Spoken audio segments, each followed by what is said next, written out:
Shalom. It is good to see all of you here today to join us in the presentation and the meeting. It is my pleasure to be able to do this and to present to you some of the findings and some of the history about the Igbo people. In this presentation, which I will title A Call to the Igbos. I think an introduction will be good at this time. My name is Elo Chukwu, and I am Igbo. My father is Igbo, my mother is Igbo.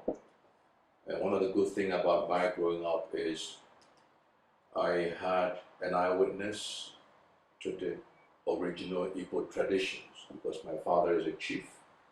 In his palace, he did demonstrate some of the Igbo tradition, which I had to see as a young man growing up. So that gives me an edge. And when I became aware that these traditions which I had witnessed with my father are the same traditions that are in the Old Testament, I began to outline this. There was a lot of parallel on it.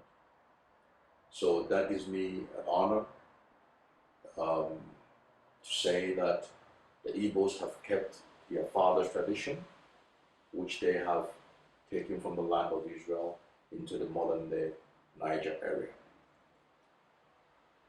I thank God who gave me the opportunity to be here with you today to share this, because naturally someone like me doing this, it's a miracle in itself.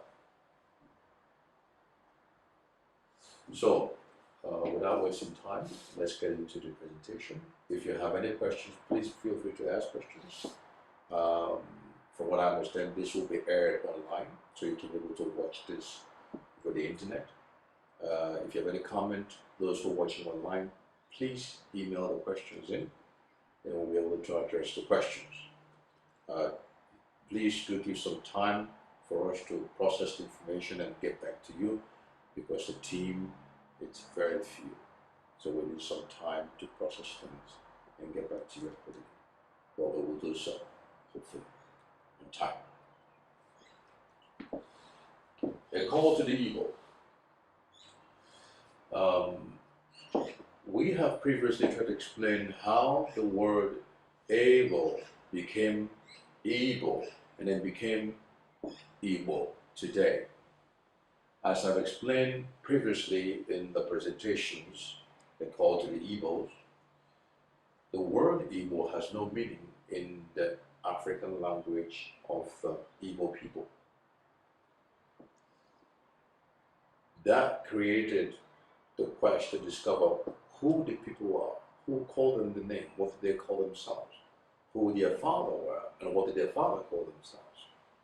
When you discover the Igbo ancestry of those of the family of Jacob, you begin to understand why the word Igbo and how it was mistranslated by the Europeans when they came to Africa. I understand, because some of the Hebrew words are very difficult for non-Hebrew speakers. With that said, I would like to give a quote from a brilliant Igbo professor, Professor Chinyo Achebe.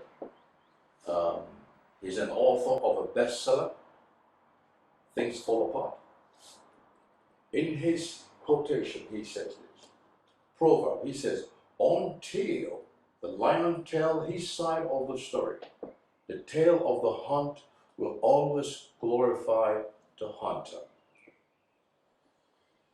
The background to that is the Africans have never been given the opportunity to share their own story.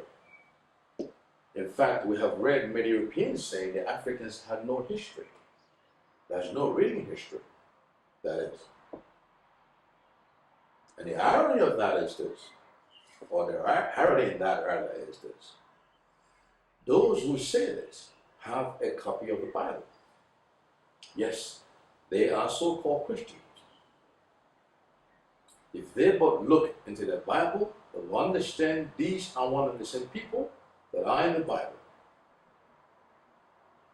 So I will tell you that the Bible is a collection of African history, African people. People say, why do you say this? Because they are Israelite. That is correct. They are Israelite. But where did they come from? They came as a nation out of Pharaoh, Egypt, which is an African nation. So when you refer to Israelite, think African people, because they were birthed as a nation in Egypt. They went in the family of 70, and they came out a nation over 2 million people into the land of Canaan. It is important. People ask, where did they go after the destruction? This is the point of our presentation, to correct some of the distorted histories, to explain what went wrong, where it went wrong. Some of the things that were done out of ignorance or lack of understanding, or probably, for lack of a better word, prejudice among the writers. Mungo Park wrote, I found the Negroes to be in possession of the ancient scroll, the book of Moses, the Psalms, Isaiah, and these are of high value to the price of a slave, prime slave. So they cherish their Torah. When you hear the Europeans brought the Christ religion to Africa, it is incomplete information. The people knew their God. They knew who they were. For example, the Asante high priest wore the breastplate of the high priest and a gold plate on his forehead that said, Holiness to Yahweh. Who taught the Africans this name? When the Europeans did not know God as Yahweh, the Africans did. I will further go to tell you this, that the entire west coast of Africa are nothing less than the children of Israel. After the kingdom failed in Judah, in Jerusalem, King Nebuchadnezzar destroyed the kingdom of Judah and put up his own puppet kings. These were the people that the royal family killed in the land of Israel and rushed into Africa for the fear of his vengeance, because they knew the king of Babylon would get his share of revenge. Let's pick this up from the book of Kings. So I will open up 2 Kings 24 verse 1, and it says, In his days Nebuchadnezzar king of Babylon came up, and Jehoiakim became his servant 3 years. Then he turned and rebelled against him. But to show you that the people killed his puppet kings and ran into Africa, we picked that up on 2 Kings 25. And it reads, But it came to pass in the 7th month that Ishmael, the son of Nethaniah, the son of Elishama, of the seed royal, that's the royal family, came, and 10 men with him, and smote Gedaliah, who is puppet king for Nebuchadnezzar, that he died, and the Jews and the Chaldees that were with him at Mizpah. And all the people, both small and great, and the captain of the armies arose and came into Egypt, for they were afraid of the Chaldees, or the Chaldeans. So you see that the royal family killed the puppet kings and rushed into Africa. So they ran into Africa to join their brothers who are already there, were already staying there. If you look carefully in the book of Jeremiah, Jeremiah explains this. A group of them came later, some of the remnants who were left in the land, after Nebuchadnezzar came back and restored another ruling class. They came to inquire of Jeremiah, please seek the Lord on our behalf. Ask if he will protect us in Africa. And Jeremiah came back with the word of the Lord and told the people, do not go to Africa, because your heart is set on it. Stay in the land, I will protect you. But they denied what he was telling them, and they ran into Africa. And God promised that these bunch would not make it.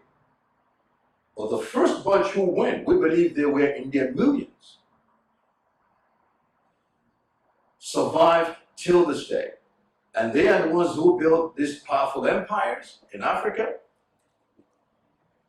like King Hathor of Judah.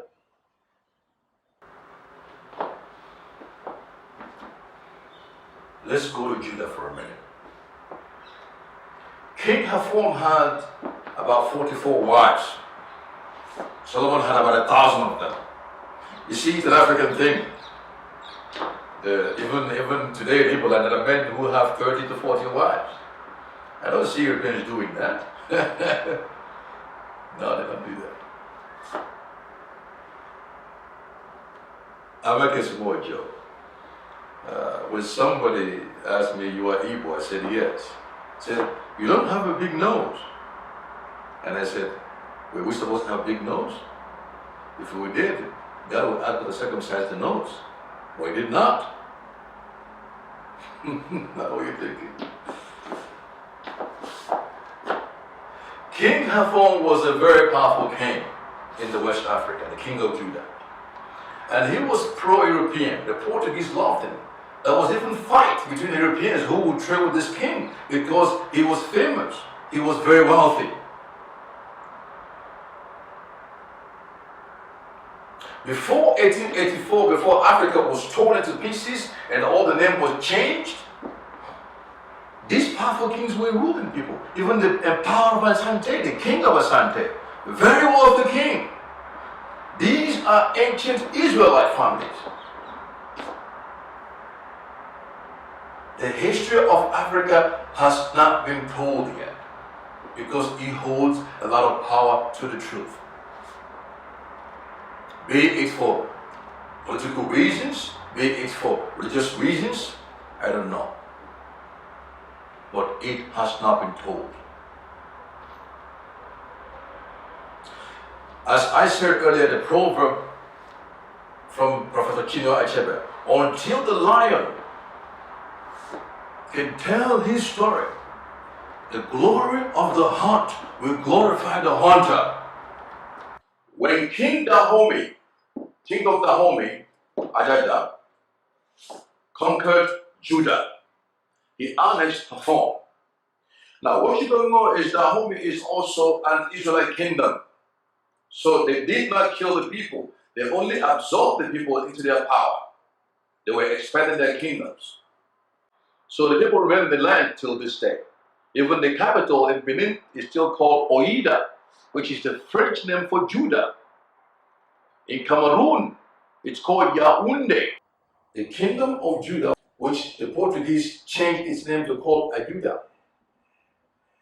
The French called Oida or Oida.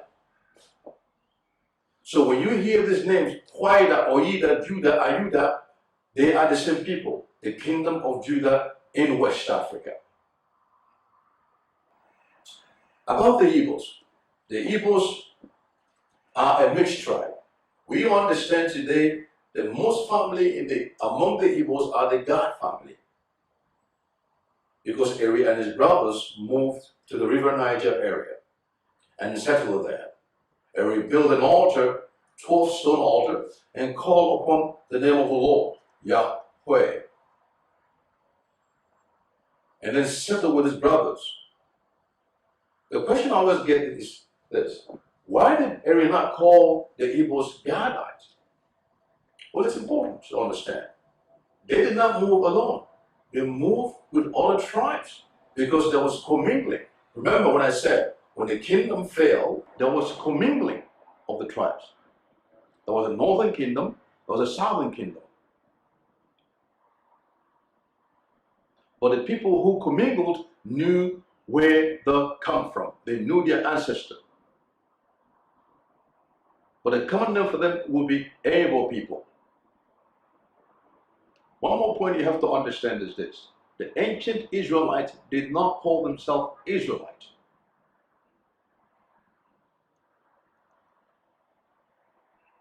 And the ancient Hebrew is not the same with the Hebrew spoken today in the land of Israel. It suffices to say, if Moses were to come and walk down the street of Jerusalem today, and you would speak to him this modern Hebrew, he would have no idea what you're talking about. Or if you call him Hebrew, he won't understand. Because they were not called by their name. The name Hebrew came from the Latin. When the English borrowed that word and translated this word into Hebrew, so the word became today known as Hebrew. Hebrew became Hebrew. Any questions on that?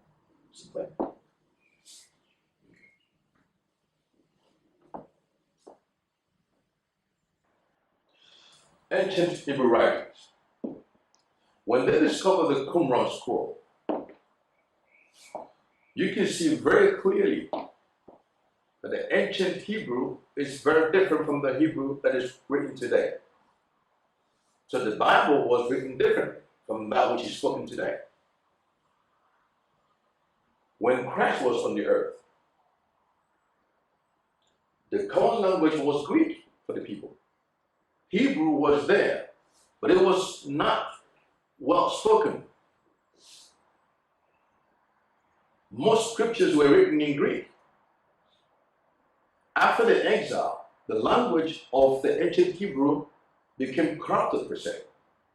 It was not well spoken anymore. And when the Romans took over in their own time, they had translated all the ancient documents into Latin. So when the English came to power, they borrowed from that which the Romans had written. And the same happened when the Greeks wrote their own documents. But the New Testament, as we understand it today, were written in Greek. And when they made quotation of the Bible, it was quoted from Septuagint, which is also a Greek translation of the Old Testament. The language of the Ebeos, it's important to understand, as I said earlier, the language of the Ebeos have ancient Hebrew embedded into it. You probably heard me give this example before, but I'll give it here again. When God made Moses by the burning bush, God said to Moses, "Go to Pharaoh, tell him to let my people go." Then Moses asked the Lord, Yahweh, "What name shall I tell the people who you are? What name shall I tell them who sent me?" Moses, of course, knew what the name of God is. All Hebrew know the name of the Lord. But he was asking for a name to tell the people because they've been praying to God for many, many years without any response. But this time he responded. But to convince the people that he is one and the same God, the God of their fathers, Abiyama, Ishaku, and Ikobi. These are the Igbo names for these patriarchs. Today they are called Abraham, Isaac, and Jacob. Please bear in mind, J was not in the ancient scriptures. It is a much later alphabet that was added. So Jacob would not have been the right word. And that also goes for the name of God, which is called Jehovah today. Jehovah could not be the name of God because J was not in the time of ancient scriptures. Then God told Moses, I am that I am. Tell the children of Israel that I am sent you. Now the Hebrew of that is this.